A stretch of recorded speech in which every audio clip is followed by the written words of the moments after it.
I do think Adam set this up well.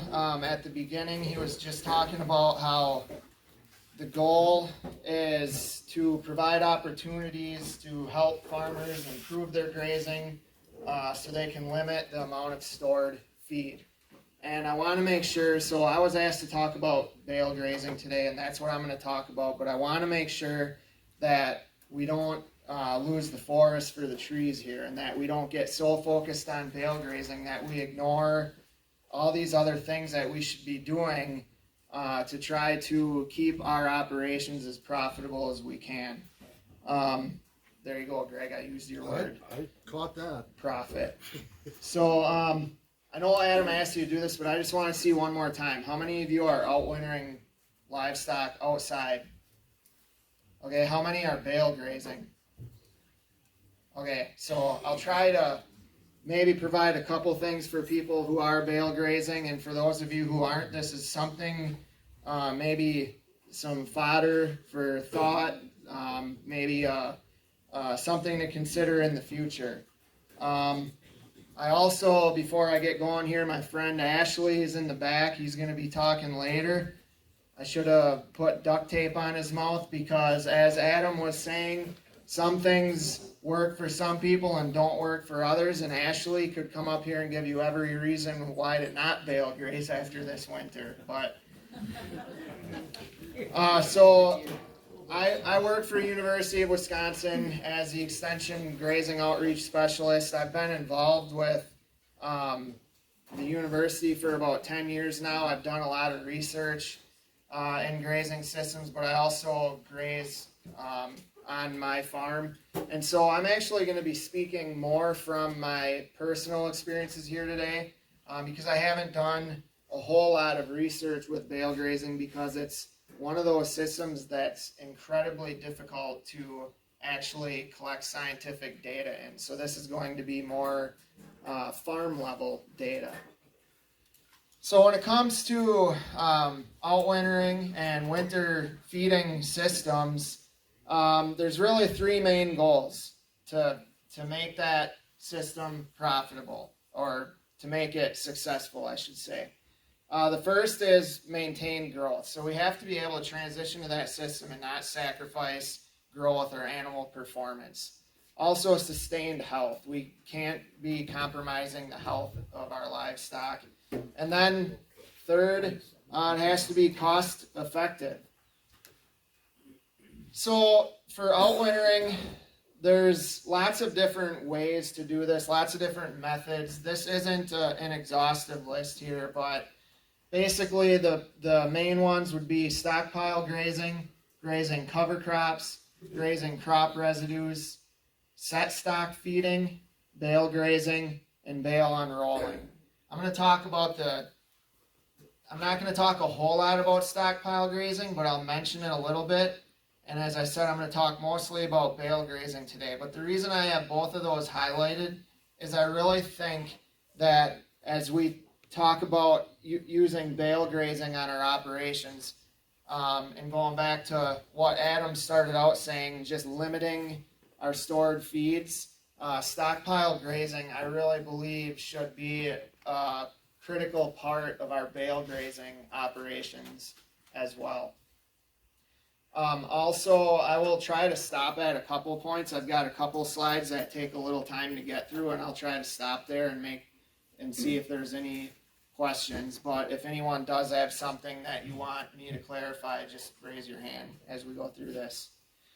So this is my definition of bale grazing broken down. So basically feeding livestock on pasture during winter.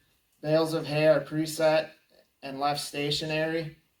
Livestock are moved through a grid progressively using temporary fencing. So lots of different ways of doing this. I'm sure if we brought all the bale grazers up here, we'd come up with 10 different strategies for making bale grazing work. But the way I do it is I set my bales in a grid, 25-foot grid.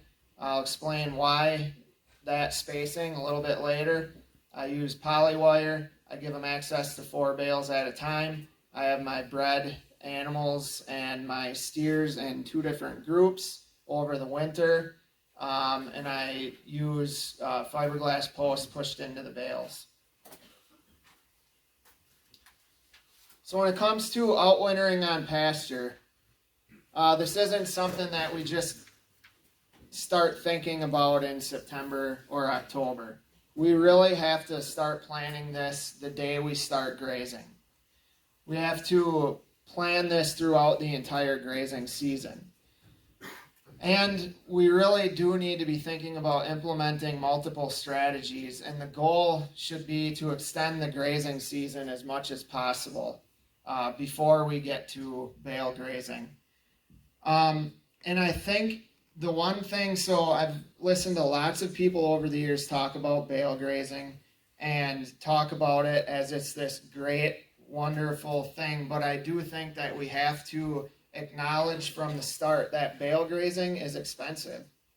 It is still, in our grazing operations, any winter feeding is the most expensive part of our operation.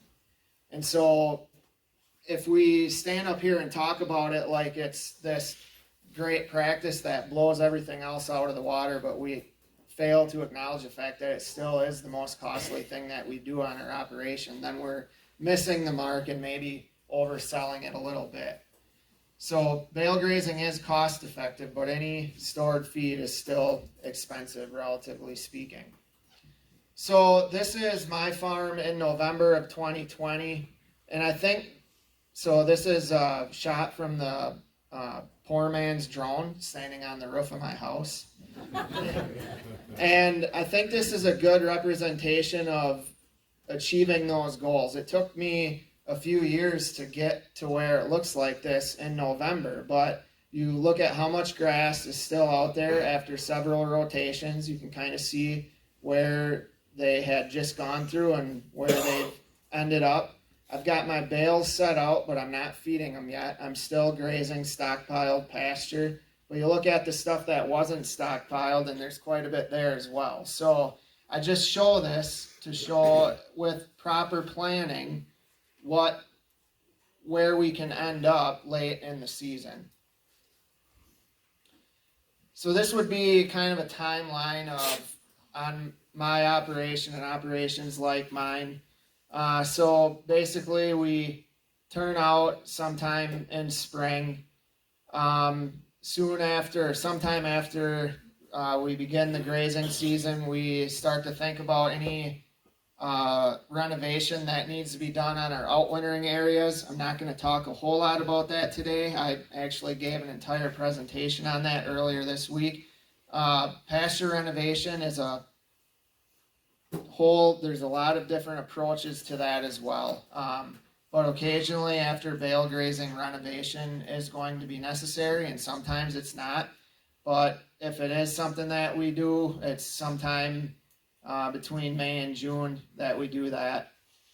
And then basically as we go through the grazing season and we get through a couple of rotations, we do a little bit of harvesting to produce our winter feed. We get into stockpile grazing season in October. We start setting our bales at the end of the last rotation, wherever we have our outwintering area identified. And then sometime in late November is on average, a few years we've made it into December, but on average it's usually around the week of Thanksgiving that we transition from stockpile grazing onto bale grazing. Question? What do you mean by stockpile grazing? How's that different than regular grazing? Okay, the question is, what do I mean about stockpile grazing? So the short definition of that would be, let me go back here. So for stockpile grazing, this pasture here is a piece that we made hay on that year. And around the beginning of August, we made one more cutting of hay, and then we just let that sit for 60 to 80 days, normally is what it takes. Don't touch it. And you're basically stockpiling forage to be able to graze it late in the season when everything else starts slowing down. So this, I think here is when we're maybe just starting our stockpiling, because if you look at how green everything else is yet, typically when you start stockpile grazing, it's when these that you've been grazing all season kind of get to the end. But the whole point is when you get to that time of the year, you've got some green, high quality forage left to continue grazing for another 60 days, potentially up to 60 days. Really depends on weather. So basically what I'm showing here is we've got about 180 days, whether, no matter how, on the way we're set up here. Now, as Adam mentioned earlier, there are some farmers doing it other ways with annual crops through the winter, but we've got about 180 days that we bale graze, or that we need to at least plan for. So we're really focusing everything on this section here. So for bale grazing, there's pros and cons to it. We are importing soil fertility. We are building soil organic matter. You can see here, nice uniform coverage of manure and whatever hay was left or returned to the soil. We are minimizing equipment use for the winter. We're minimizing facility wear and tear and fuel use. And we have open air. Sometimes that can be a challenge. I don't want to go as far as saying can be detrimental, but it's definitely something that occasionally we have to manage our way through. But there are a lot of times in the winter where it is advantageous to have those animals not inside a building. Some of the negatives are we can have soil compaction afterwards. We do have soil disturbance. Some years it's worse than other years. And we do have to at least deal with or think about adverse weather occasionally. Long story short, with bale grazing, it's basically two birds with one stone. We're feeding and adding fertility with one method, which is bale grazing. Adam talked a lot about this, so I'm not going to spend too much time here, but the first thing for bale grazing is site selection, and we don't just go anywhere. There are some things we have to pay attention to. Here we have a grass waterway, concentrated flow channel. We have to stay out of that. Can't have bales in there. We don't want animals in there over the winter. Here's our two groups a couple winters ago. Our winter waterer is right here. We placed the winter water there because we wanted it to be as accessible from the rest of the farm as possible, but also because it's a high, well-drained area. You can't see this very well on here, but this is just another shot of that. So here's our winter waterer back here. Here's our grass waterway. You can see where that runs through the neighboring property, and here's the river here. So that's exactly why we don't want to be loading nutrients into this grass waterway here. So setting up for bale grazing, this is going to seem overly simplistic to those of you who have experience with this, but these are just some things that have been learned the hard way over the years. I cannot emphasize enough to plan your hay supply early and to not get caught needing to start feeding hay without hay on the farm in the right place. And so I've just learned over the years that wherever we're going to be bale grazing, you can see a line of bales there in the background. I line them up there in the summer as we bring them onto location, whether they're made on my land or if we purchase it. And I have it ready to go because I want to be ready to respond as soon as we're ready to set hay out. I've been caught without hay out before when winter arrives, and it's not fun. It'll make you not want to bale graze anymore. The goal should be pre-setting bales as soon as the last rotation is over. So you can see here, it's nice weather out, and we've got the bales set. This is very simple, but has really helped a lot. I go out, I spend an hour, and I walk the grid and step off my distance, and I spray paint with orange paint a dot where every bale's going to go. And it cuts the time it takes for me to set those bales in half. I don't have to eyeball anything. I back up with the tractor. There's the spot right there. I pull the net wrap off, drop the bale, move on to the next one.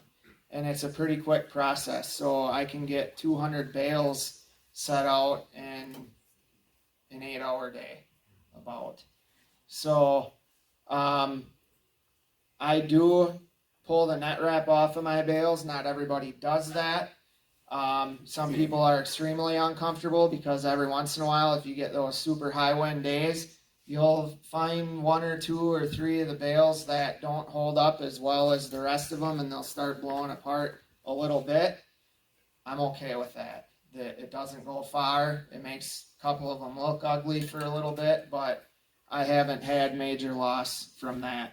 I set them on edge so they shed water, and I orientate them in the direction that I want where I want my poly wire, anticipating where I'm going to stick the fence post into.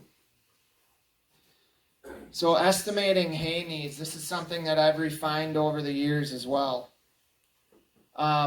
So I'm feeding 4x5 round bales. I've weighed a lot of bales over the years, and I'm pretty confident in this number, about 765 pounds of dry matter in a 4x5 bale. Pretty dense, pretty high density bale as well. So the easy math is for a 1,000-pound cow, she's going to consume about 3% of her body weight, which is 30 pounds of dry matter a day. This number goes up and down depending on your weather conditions, but this is a really good way to not underestimate how much hay you need. So you factor about 20% over for increased intake through a good chunk of the winter. And you'll see that when it's really cold and blowing out, their survival skill is to just keep eating and eating and eating. And so a 20% increase for winter intake, and then consider about 10% consider the fact that about 10% of that hay is going to get pulled out and dropped on the ground, which I'm okay with as well because it's building organic matter and soil fertility. And it also is giving them a place. When I move to the next bale rings, I count on them having pulled out some waste because that's their bedding for the next couple days. Question? Is the dry matter weight different than the actual weight of the bale? Yeah, so the actual weight of the bale is about 950 pounds. And so at about 85% moisture, don't double check my math, but it's a good ballpark, 765 pounds of dry matter. So basically, with all that being said, you need about 40 pounds of dry matter per cow per day. So if you're feeding steers, it's going to be about the same. The other thing I've found is if you're feeding cow-calf pairs, and basically you start out the beginning of, if the calves are still, the way I do it is when I start feeding hay at the beginning of bale grazing season, the calves are still with the cows, and then halfway through the winter I split them off. So then over time those calves start eating more and more hay. But that 20% overage takes care of that. So this is still a good calculation for pairs from what I have found. All that said, you need about 10 bales per cow for 180 days of feeding. So the age-old conundrum is, do you purchase hay or do you make hay? And there is no right or wrong answer to that, but there's just different ways of looking at it and different things to consider. I put a forage analysis here, not for you to see the numbers. I don't really care about the numbers, but I am a big advocate of taking some samples of your hay for a couple of reasons. Number one, you want to know what you're feeding. If you're feeding beef cattle, for example, you don't need to have rocket fuel, but you do need to know what's there. In case there is going to be some kind of need to do any kind of supplementation over the winter. The main thing that I use these tests for, because when the hay's on my farm, I have what I have, and I'm not going to do anything about it anyway. So the forage analysis doesn't really help me that much with that. But what I love to use it for is I look at the P and the K, and I figure out how much is in my hay, which tells me how much I'm removing from my soil. And that's really helpful to know because, and I think I'll touch on it toward the end of the presentation of why those are important. But you also can use these analyses. So nitrogen is not on there, but you can calculate nitrogen yourself with the crude protein. So you basically take the crude protein percentage, multiply that by the pounds of dry matter in a bale, and divide that by 6.25. And that gives you an estimate of how much nitrogen you're removing from your ground through your hay. So this is one of my second cut analyses from last year. So a 765 pound bale has 18 pounds of nitrogen, 3 pounds of phosphorus, and 24 pounds of potassium. Using the fertilizer prices from about 3 weeks ago, $24 of NP and K per bale. I think the one thing I've always heard numbers a lot higher than that. That's really going to depend on the fertilizer prices. But from my experience, this $20 to $25 range is probably more in the ballpark of what we're used to seeing than the $50 range.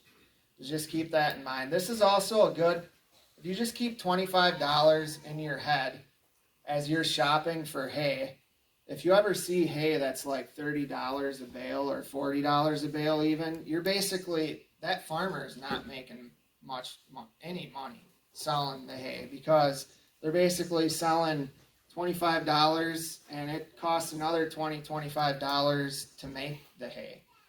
So just keep those numbers in mind. So in a grazing system, we've got things going in and out, and it's really more complicated in a grazing system than a lot of other agricultural practices. I have until 10:30, right? Okay.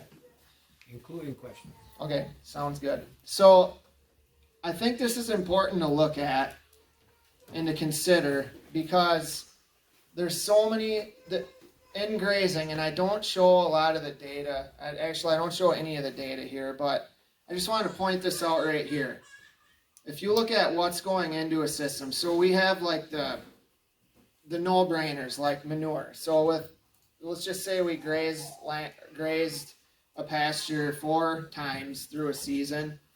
The estimated amount of manure going into that is right here. Those numbers, it doesn't really matter what the numbers are, but so we can factor in that manure is a fertility source going into the soil. But what makes grazing systems even more complex than other agricultural systems is we have this recycling and biology thing going on. And this is something that we've just scratched the tip of the iceberg, especially in row crops where we're talking about minimizing disturbance and getting cover crops and stuff like that. A lot of farmers want to know how much is this contributing to the nutrients that my crops need. Well, in grazing, the number that's often thrown out there is 80% of nutrients are being recycled back to the soil. So if we take this manure and add that with the fact that 80% of the remaining nutrients are being recycled back to the soil, there's a significant amount of nutrients going into the soil. But at the same time, we have stuff coming out. If we harvest hay, it's coming out at a rapid pace. But even if we don't harvest hay, we still have stuff coming out. So this is what we need for 1 year for a pasture that has between 15 and 25% legumes, so a grass legume mix. The UW recommendation is you don't really need nitrogen. Now there are some recommendations that say if you're going to put nitrogen on, it would be maybe a little bit at green up or maybe a little bit before stockpiling in August. Potentially those would be economical, but generally speaking, the recommendation is you don't need nitrogen. And I would say that's especially the fact if you're keeping P and K in check. So if you factor in that most grazing is taking place where there's a history of livestock production, a lot of times phosphorus is not really a large concern. But the big one is potassium. This is how much is needed in a year. Look at how much we take out. 188 pounds per acre of potassium are leaving in a 3-ton per acre crop. So here's that same number I showed on the previous slide. That's what a pasture needs. So if all we're doing is grazing, if all that's happening is this stuff right here, we have an influx of nitrogen going into the system. We're sitting in pretty good shape with nitrogen. But we're ending up with, we're missing the mark on phosphorus by 9 pounds and potassium by 58 pounds. That's only when grazing is happening. Look at how fast we expedite the process when we start taking hay off of that field. So again, this 68 pounds deficit of nitrogen, that may not be a very big deal because we know we're going to produce more of it the next season with legumes. This deficit of phosphorus may not be a big deal because a good chunk of our pastures are already high in phosphorus. Maybe something to look at a little down the road. But here's the big one. If all we're doing is grazing, we're still in a deficit of potassium, and look at how fast it happens if we're making hay. If we want to replace this with fertilizer, it's going to cost us, using the same prices I referenced earlier, about $180 per acre. So just keep that in mind. So back to bale grazing. It's all about, so we have to feed our livestock, but the other side objective of bale grazing is delivering nutrients to the pastures. So nutrient distribution is a big deal. So how do you think the nutrient distribution is in this pasture? Can you see the green dots where every bale sat? So this would be low density bale grazing. Sometimes you may have to do this on purpose if the soil fertility is already sky high on this land. You simply cannot go with a high density bale grazing because the fertilizer rate is going to be so high, you just can't get away with doing that.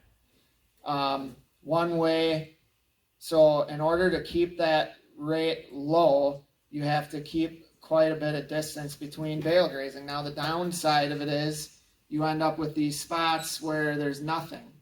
So one way you could get around that is you could come back on this a year or two later and offset them and try to fill it in. That would be one approach. But the point is with low density, you end up with a low nutrient rate and low uniformity.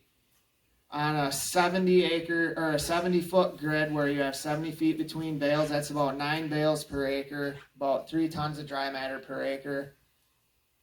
So then that ends up delivering about 13 tons of manure, and then you factor in 10% of hay being returned to the soil. Here's your nutrient application rate under low density bale grazing. That comes out to being about $117 of NPK per acre. So what about high density bale grazing? So I told you that I bale graze on a 25 foot grid. So here is where that picture was I just showed you. All this ground was covered for one winter. Now, for one winter, with actually more animals, we're covering a much smaller area, which is significant because if we do end up tearing this up bad, we're sacrificing less area, but we're getting uniform nutrient coverage. So now it's 70 bales per acre, about 27 tons of dry matter per acre, 60 tons of manure, plus that 10% of hay returned. Here we end up with 330 pounds of nitrogen, 220 of phosphorus, and 550 pounds of potassium, all coming to a price of about $600 of NPK per acre. So one of the difficult things with bale grazing is, in order to get this level of uniformity, we have to have a tight grid. But when we have a tight grid, there's only so much precision we can have, or so much dialing down of that application rate we can have. So this is about what we end up with. So let's use $60 a bale just for a number. I just looked up some hay that was available, marginal hay, about $60 a bale. We could argue all day long what price should be used, but that's what I use. So at 765 pounds per bale and $60, that's about $157 per ton Of dry matter. of dry matter. Yep. So 10 bales at $60 is $600 a head. So that goes back to that $10 or 10 bales per winter value. So about $600 a head to feed that animal in the winter. 70 bales on an acre on that last slide at $60 a bale is $4,200 an acre. So that's where I was going back to earlier, that so I think I have it on here. So pound for pound, if we view bale grazing as our main source of delivering nutrients to the soil, it's not really going to pencil out as being better than purchasing fertilizer. I guess that's the point I'm trying to make, is let's not make the mistake of pitching this practice as an alternative to fertilizer, because pound for pound it is more expensive. But the thing to remember is we're going to have this cost anyway. We have to feed those cattle regardless, so the fertilizer value is added on. So if you take this $600 per acre and spread that across that 70 bales on an acre, that's basically discounting each bale about $9 per bale. And on top of that, you avoided the cost of fertilizer on those acres, but you do have the potential cost of reestablishment. And so that's where the conversation turns to March and April, which is the most challenging part of a bale grazing operation from year to year. So this is just a couple weeks ago. There is about 6 to 8 inches of ice under all of this. So this looks like a chisel plowed pasture, but it's not at all. This is what we want. We want things to stay frozen like this. And then as soon as the ground starts thawing, what I'm going to do is stick pigtail posts in and keep them out of all of this, because that ice and all of that material there is protecting that pasture underneath. And there's a very good chance that this pasture will be grazable in July going into August if we can protect it. So just talking, I know I'm getting short on time, but I'm getting near the end. So I said I would talk a little bit about pasture renovation. It is a year-to-year thing. Here is outwintering from 2020 and a little area that I outwintered in 2021. Or it could be 2021 and 2022. The following spring, after outwintering this area, I didn't touch it. And it looked like this. It came back and it looks beautiful. The following year, after outwintering this, it looked like we moldboard plowed it. And there was absolutely no way that that was going to become this. And so we reseeded it. So when it comes to renovating an outwintered pasture, with the goal of returning that pasture to quality, we really do need to determine the need for renovation in the spring. We can broadcast. If you've got something that's tore up that much, broadcasting will work, but you're going to have to keep an eye on the conditions. If you're going to broadcast, there has to be some moisture in the forecast, and there has to be moisture in the soil. Otherwise, no-till drilling, a grass and clover mix. The other thing I pointed out in this box here, if you've got really poor quality pasture that you want to renovate into a better quality stand, outwintering can be a tool for doing that. You need to, in order to renovate something that's a thick sod grass without totally starting over, you have to do something to set that back. And outwintering can be a method of setting that back enough to get something else established in there. So this is just a couple other tips throwing out there, more conversation pieces than anything. So the conversation of bale rings always comes up. There are people who prefer to bale graze without bale rings. That is fine. I have no problem with that. I've done it a little bit.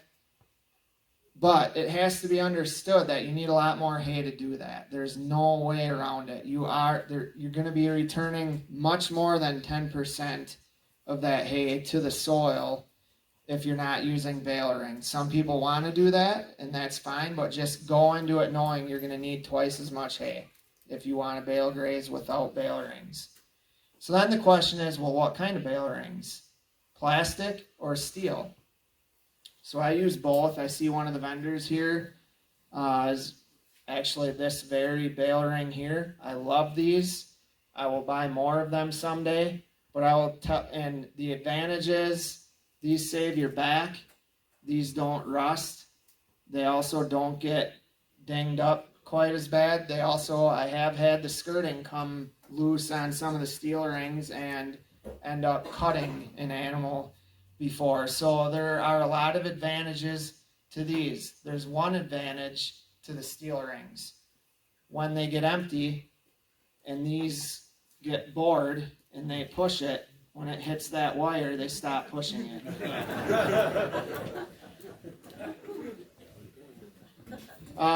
So I mentioned the Bale fence post. It's pretty simple. It's a 4-foot fiberglass rod, duct tape, high tensile wire. It's a homemade pigtail. Stick them into the bale. If you leave this part of the pigtail long enough, if they get curious at all and they touch that with the tip of their nose, they won't do it again. A central water source, I talked about that quite a bit, but I would say that that is an absolute prerequisite for a bale grazing operation. You need something that's going to work through the entirety of the winter, and you need it to be accessible. So we have a 2-hole geothermal water here with an electric thermostat in it as well, and a float valve inside, except so we can be watering 2 groups, and we just have a steel gate between them. And then also a temporary lane, another one of those no-brainer things, but every year before the ground freezes, I go up and pound steel T-posts into the ground and make a temporary lane just to exclude them from all the stuff I don't want tore up, all the pasture that I don't necessarily want to sacrifice over the winter. So that is the extent of what I had, and I think we got a couple minutes for questions. So, yes? I got 2, I think, quick questions. First one, can you define the set stock feeding? Yeah, so the question is, define set stock feeding. So one method of outwintering cattle on pasture, and I know plenty of people who do it and do a fairly good job of it, but basically you've got a predetermined area for the winter, and you're taking hay out there. So instead of pre-setting everything and being done for a couple months, you're on some kind of regular basis taking hay out there. And then the second question was about how you select where to bale graze. So the way that I select how to bale graze right now is I'm just moving in sequence across the land. So basically the pasture that I'm on right now, I've been on for 3 years, and I'm just trying to get from one end of it to the next. That's basically, so there's not a whole lot of science to it, but eventually it'll come to me using my soil tests to inform that a little more. I'll start hitting areas that need the fertility the most. So. Are you back fencing or back grazing as you bale graze through? No, so the question is if I'm back fencing. So for the majority of the winter, it's not really an issue to have to put up a back wire. They don't leave wherever the hay is. I mean, we're under snow it's the same as here, from the middle of December until March. So it's just not an issue. But as soon as the ground thaws, I'll put up a back fence to keep them out of everything they've already been through. Yeah, I just wanted to point out one of the values of feed analysis. I had to purchase half my feed while I was grazing for some years, just due to a shorter amount of acres.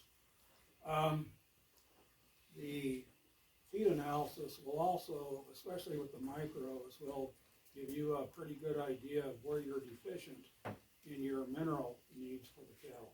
For sure, yeah. So commentary is that hay analysis will help you to dial in your micronutrient As far needs as a as mineral well. supplement. Yeah, for mineral supplementation. The one thing I forgot to expound on just a little more is the role that, so when we start looking at the nutrient application rate under outwintering, that's where I think bale unrolling could have a huge benefit. It would give us the ability to dial that application rate down a little bit more. Kind of a question along those lines. Something I've observed is every year that first flush of growth that happens around where those bales were fed, the cows tend to avoid that for like some period of time. Like I've even seen like over more than a year, they tend to avoid that forage that explodes around those bales. I attribute it to just too much nitrogen potentially, but what are your thoughts on that? And a related question: have you ever drug those pastures and spread that out in an effort to just kind of more evenly distribute that fertility? So the question is, the first flush of growth around the bale rings, have I ever seen them reject that for a period of time? And do I drag the ground afterwards? So the first question, I think the reason why that happens, so I haven't always seen that happen, but when I have, and it's really weird, after bale grazing, you do have to, there needs to be a little bit of management there. You can't just walk away from it and not look at it for 3 months, because the first thing that's going to come back is going to be whatever weeds are in your seed bank. And so I could have not seen pigweed in my pasture for 5 years, but then bale graze on it, and I know it didn't come from my hay because the hay came from my farm. It just shows up where you'll see the species that respond well in compaction. So you'll see smartweed, potentially pigweed, and so I think a lot of times they reject that stuff just because it's not the greatest palatability. And then as far as dragging goes, that's kind of a complicated discussion, because especially if you have a bunch of hay, there's not a lot of tools that really do a very good job of dragging that stuff. Diggers work real well. What's that? Diggers work real well. Yeah, and that's where sometimes you're more aggressive. If you do determine that you have to do something to smooth that out, your more aggressive tillage tools sometimes do a better job just because they can handle that much residue. There's an article in this week's issue of Hay and Forage that describes the economics of those trade-offs on dragging Okay. fields. One quick question. Earlier, there was a question about stockpiling. Yeah. And I think it's important for everyone to realize to do stockpiling, you need added acreage. In other words, people that completely graze their property, they don't have that opportunity. Can I rephrase that a little bit? Please do. Okay, so his comment is that stockpiling can be a critical part, but in order to do that, you have to have added acreage, or you have to adjust your stocking rate Fewer cattle. to be able to do that. And I think if you really start penciling things out, and if you look at the value of avoiding 1 extra month of feeding hay, it pays off to keep your stocking rate a little bit lower to allow for stockpile grazing. So, Community center. Randy. Are you incorporating this bill grazing into your nutrient management plan? Absolutely. So I use Snap Plus. It's not really, probably not people's favorite thing to use, but that's actually where my manure rates. So I use Snap Plus to calculate my manure production based on my herd numbers, and that's where that came from. So This blue sheet has links to articles and issues that part of the first two presentations today, you can go to and look for additional information at those links. All right, thank you, everybody. Thank you very much. 20-minute break.